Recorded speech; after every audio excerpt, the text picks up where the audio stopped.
In the industrial era, people looked for jobs for physiological needs like food, shelter, and clothing, and of course, safety.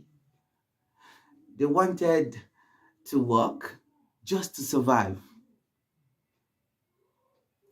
But we soon moved from there to the information era, where people are now more interested in improving their lifestyle. So you hear phrases like belongingness, you hear phrases like the social needs and self actualization that people wanted in that era.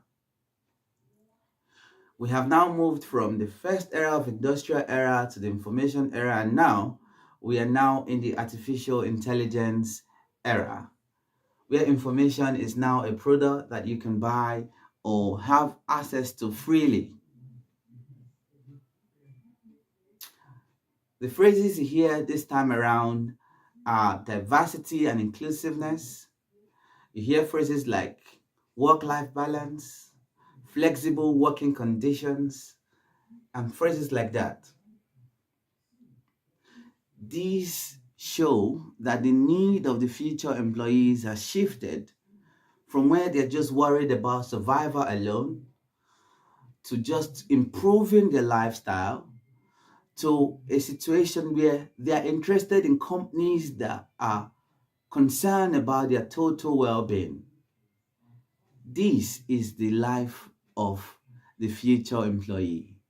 And I'm going to paint three scenarios of possible issues that the typical employees could face even now and in the near future. Number one is John, who is a recent graduate of economics from the University of London. He has been taught theories and policies of economics. But as a business analyst in Barclays, he would struggle trying to understand how these theories and policies of economics transfer to the practical work aspect of life. The second scenario is Lucy, who is a graduate of law school and has gotten her dream job in a law firm for a whopping £75,000. Lucy has so much money, she doesn't know what to do with it. So every weekend, Lucy invites her friends over to have party and enjoy with loads of drinks and food to go around. Lucy hasn't been taught personal finance, budgeting, planning for the future, and possible retirement. The third scenario is Juliana. Juliana has two children, 17 and 15, but recently goes through a terrible divorce with her ex-husband. Luckily, she had custody of her two children, but she now has the responsibility of solely catering for those two children and also managing the responsibility at the work front. Juliana's productivity has dwindled as you'd expect, mostly because of the frequency that she has had to do with going to the court and also the extra responsibility that she now has to take care of her children. These three possible scenarios I have painted are just some of the issues that the future employees could have and are currently having as they walk through their career path. My name is R. Ephraim, and in the last 2 years, I have written 7 books. These books have been targeted to address all of these issues that the future employees would face in their career and in their personal lives.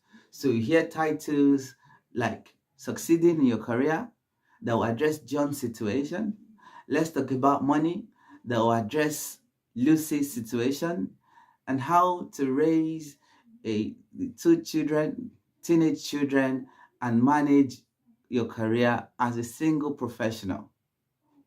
I've also written books on how to choose a career path, managing family finance, how to find a spouse, or for the career professional. In my personal career, over the last 7 years, I have seen progression. I'm also a chartered accountant, and I'm also a certified information system auditor. So I understand the practicality of having theory knowledge and practical experiences. I also understand how to manage the home front and manage a career. I also understand how to manage my personal finances. All of my experience is what I have poured into providing solution that the future employee will need. And I'm coming to you today as the possible actual employers of labor that care about their people and that care about not just the company's bottom line, but you care about them and their total well-being. You want to see them prosper in their personal life and transfer that prosperity to increasing profitability at the workplace.